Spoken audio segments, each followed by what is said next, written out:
Now, London Mayor Boris Johnson has been out and about today. He's been coming to the defence of former prisoners, and he says more companies need to employ ex-offenders so that they can help them reintegrate back into society. Now, it all sounds like a very good idea in theory. However, when it really comes down to it, could you imagine yourself hiring an ex-con?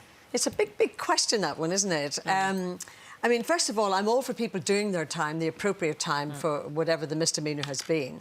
But I'm also for rehabilitation. And, for example, there was I don't know which restaurant or which prison it was, but there was a great story last night about prisoners who were being rehabilitated within the prison, being taught in the kitchen, you know, how to chef and things like that. And I thought that was a brilliant idea, because I think in that environment they could probably get a job quite easily.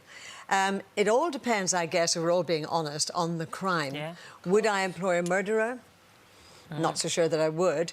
The other side of it is, too, that petty crime sometimes it's very difficult for people to give up petty stuff, because my husband employed somebody thinking he was doing a good thing by taking on this person, a girl in this case, and she'd stolen something insignificant. But, in fact, it ended up that she stole from the business. So sometimes with petty crime, they do re-offend. But it is a big question.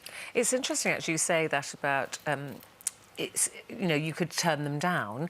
I didn't know this for employers. Actually, it is against the law to refuse someone a job because they have a criminal conviction, and they call it a spent criminal conviction. So a bit like your driving points, after so many years, if you've done your time, that stays on your record, and then after however many years, it's wiped clean. So you then don't have to declare it. So up until that point, if you go for a job, you would have to say, by the way, I do have a criminal record for shoplifting or whatever. But after a certain amount of time, that's wiped as long as you haven't reoffended. And actually, if you're an employer, it's against the law to refuse them. So how do you know that they have got a... I mean, do they have to declare it? Before it's spent. So if I had a criminal record and they say that will remain on your file for 4 years... So the file you get will tell you? Yes, and I have to declare it.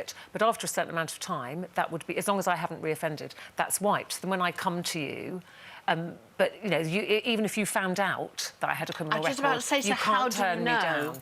Maybe it shows up somewhere, or if you've Googled somebody, I don't know. But you, as an employer...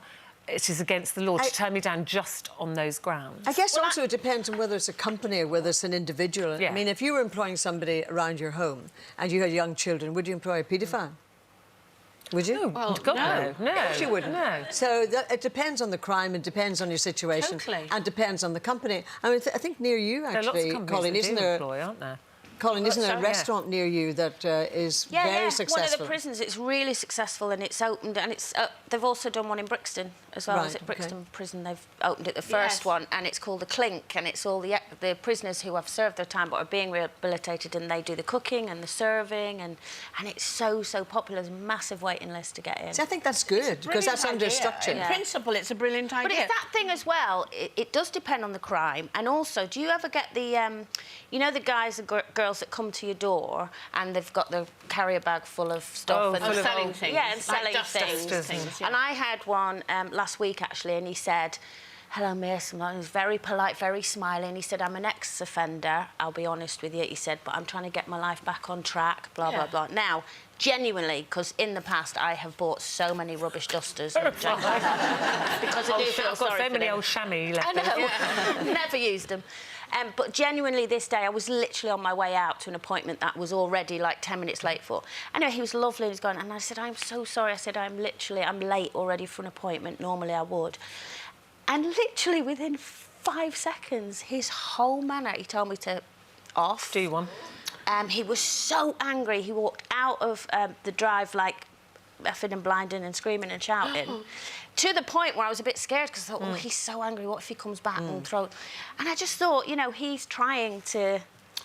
By the way, if that anger issue hadn't been dealt with. These people come to your door and they say they're ex-offenders, they have to have what they call a peddler's certificate, you know, peddling your wares, which is where that expression comes from. A peddler's certificate, which is issued by the local council, and you can ask to see it. You know, sometimes that's it, peddler's certificate, that's the sample that we're going to show you now. But, you know, they can scam things like that so easily. They can, but it's always worth asking. If you show that you know what you're talking about, it might just, if they're not, you know, legit. It might just put them off. I think I'm right in saying that Prince Charles's organisation, he has managed to... Prince's Trust. The Prince's Trust. I think he has managed to really take a lot of young people who have offended and he's really given them a structure and made a great success. And it's extraordinary when you hear their stories. We saw the Anton Deck documentary, when you see how grateful those people are. So I think, you know... Amazing. I think most people deserve a second chance if you could.